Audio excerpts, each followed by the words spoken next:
Hello friends, ఈరోజు మనం 5 నీతి కథలను తెలుసుకుందాం. మొదటి కథ, చిన్న విత్తనం పెద్ద వృక్షం. ఒక రోజు ఒక చిన్న విత్తనం నేలలో పడిపోయింది. చుట్టూ ఉన్న పెద్ద పెద్ద చెట్లను చూస్తూ విత్తనం బాధపడింది. నాకెందుకు శక్తి లేదు, నేనెలా ఎదగగలను, ఎవరు నన్ను గమనించరు కూడా అని దిగులు పడింది. అప్పుడు నేలలోంచి ఓ శబ్దం వినిపించింది. నీకు ఏ శక్తి కనిపించకపోయినా నీలో ఒక జీవితం దాగుంది. నిన్ను నువ్వు నమ్మినప్పుడే ఎదుగుతావు అని చెప్పడంతో ఆ చిన్న వృక్షం ఆ మాటలను మనసుకు తీసుకొని ధైర్యంగా వర్షాన్ని ఎదుర్కొంది, ఎండను భరించింది. కొన్నేళ్లకు అదే విత్తనం ఒక పెద్ద వృక్షంగా మారింది. పక్షులు దాని కొమ్మల్లో నివసించాయి. ఆ చెట్టు కూడా పక్షులకు చల్లదనాన్ని ఇచ్చింది. మోరల్ ఆఫ్ ద స్టోరీ, ప్రతి వాడిలో శక్తి ఉంటుంది. మనపై మనకు నమ్మకం ఉండి ధైర్యంగా ముందుకు వెళ్ళినప్పుడే మనం అనుకున్నది సాధించవచ్చు. రెండవ కథ, చెరువులోని కప్ప. ఒకసారి ఒక చెరువులో 2 కప్పలు ఉండేవి. ఒకటి చాలా ధైర్యవంతురాలు, ఇంకొకటి ఎప్పుడు భయపడేది. ఒకరోజు ఆ చెరువులో నీళ్లు మొత్తం ఎండిపోయాయి. దాన్ని వదిలి వెళ్లాల్సిన అవసరం వచ్చింది. ఇద్దరు కలిసి కొత్త నీటి వనరుల కోసం ప్రయాణం మొదలుపెట్టారు. అలా ప్రయాణం చేస్తుంటే భయపడే కప్ప, మనకు ఇంకా దారి లేదు, నేను అలసిపోయాను, ముందుకు వెళ్తే ఎలా ఉంటుందో తెలియదు అని భయపడి అక్కడే ఆగిపోయింది. కానీ ధైర్యంగా ఉన్న కప్ప, మనం ఒక అడుగు ముందుకు వేస్తే మన గమ్యానికి దగ్గర పడతాం, మనం ప్రయత్నించాలి అని ప్రోత్సహించింది. అయినా కూడా భయపడే కప్ప భయంతో అక్కడే ఆగిపోయింది. ధైర్యంగా ఉన్న కప్ప మాత్రం అలాగే ప్రయాణం కొనసాగించింది. తర్వాత ఒక పెద్ద పూల తోటలో నీటి కుండలు కనిపించాయి. అలా ధైర్యంగా ఉన్న కప్ప 2 ఊర్లు దాటి నీళ్లను చేరుకుంది.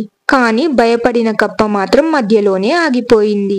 మోరల్ ఆఫ్ ద స్టోరీ, ధైర్యంగా ముందుకెళ్తే గమ్యం మన చేతిలో ఉంటుంది. కానీ భయంతో ఆగిపోతే మనం అనుకున్నది సాధించలేము. మూడవ కథ, వేప చెట్టు చెప్పిన మాటలు. ఒకసారి ఒక పసిపిల్ల పక్కనే ఉన్న వేప చెట్టును అడిగింది, అయ్యో, నీవు ఎందుకు అంత చేదుగా ఉంటావు? అందరూ నీ పత్రాలు తీసి పారేస్తారు, నిన్నెవ్వరూ ప్రేమించరు.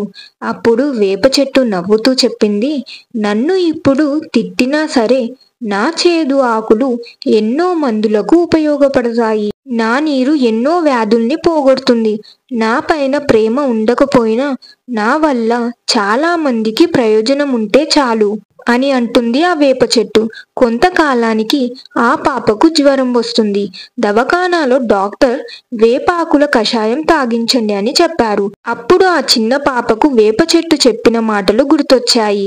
తనను ఎవరూ ప్రేమించకపోయినా ఆ వేప చెట్టు అందరికీ అండగా నిలిచింది. మోరల్ ఆఫ్ ద స్టోరీ, విలువ అనేది రూపంలో ఉండదు, ఉపయోగంలో ఉంటుంది. మన ప్రయోజనం తెలియజేయడమే నిజమైన గొప్పతనం. నాలుగవ కథ, సీతాకోకచిలుకకి ఒక చిన్న ఊహ.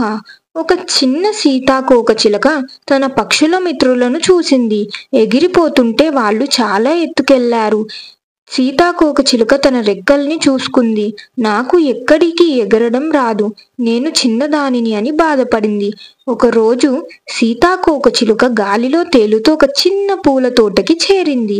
ఆ తోటలో ఉన్న పిల్లలు, అరే వావ్, ఎంత అందమైన సీతాకోకచిలుక అంటూ ఆనందించారు. సీతాకోకచిలుక ఆశ్చర్యపోయింది. నన్ను ఎవరు గమనించరు అని అనుకున్నాను, కానీ నా అందం చాలా మందికి నచ్చుతుంది, సంతోషపడింది. మోరల్ ఆఫ్ ద స్టోరీ, ప్రతి ఒక్కరికి ఓ ప్రత్యేకత ఉంటుంది. మన గొప్పతనం పోలికల్లో కాదు, అనగా ఎదుటివారు ఉన్నట్టు మనం ఉండాలి అని అనుకోకూడదు. వారికి డిఫరెంట్గా ఉన్నప్పుడే మనలో ఒక కొత్త విశేషం ఉంటుంది. ఐదవ కథ, చిన్న నది గొప్ప గమ్యం. ఒక పర్వత శిఖరం నుండి చిన్న నీటి జలధార బయలుదేరింది. మార్గ మధ్యలో బండలు, మట్టి ఇలా ఎన్ని వచ్చినా కూడా ఆ చిన్న జలధార భరించింది. వెళ్తుంటే పెద్ద నదులు చూసి నవ్వాయి. నీవు చాలా తక్కువ నీళ్లు ఉన్నావు, నీలాంటి వాళ్ళు ఏమి చేయగలరు? కానీ ఆ చిన్న జలధార మాత్రం ఎవ్వరి మాటలు పట్టించుకోకుండా వెళ్తూ వెళ్తూ చివరకు ఒక పొలానికి చేరింది. అక్కడ రైతులు ఆనందంతో పొలంలో నీళ్లు వచ్చాయి అని సంతోషించారు. మోరల్ ఆఫ్ ద స్టోరీ: ప్రభావం మోతాదు మీద కాదు, మన పనితీరు మీద ఆధారపడి ఉంటుంది. చిన్నగా ఉన్న ఉపయోగపడే జీవితమే గొప్పది. ఈ కథలు మీకెలా అనిపించాయి? ఇందులో మీకు ఏది బాగా నచ్చిందో కామెంట్ చేయడం మాత్రం మర్చిపోకండి. మరియు లైక్ చేయండి, మీ ఫ్రెండ్స్ అండ్ ఫ్యామిలీ కూడా షేర్ చేయండి. అంటే ఇంకెన్నో ఇంట్రెస్టింగ్ వీడియోస్ కోసం మన ఛానల్ని సబ్స్క్రైబ్ చేయండి. నా ఛానల్లో ఇంకా చాలా ఇంట్రెస్టింగ్ వీడియోస్ ఉన్నాయి, అవి కూడా వెళ్ళి చూసేయండి. ఇంకో వీడియోలో మళ్ళీ కలుద్దాం.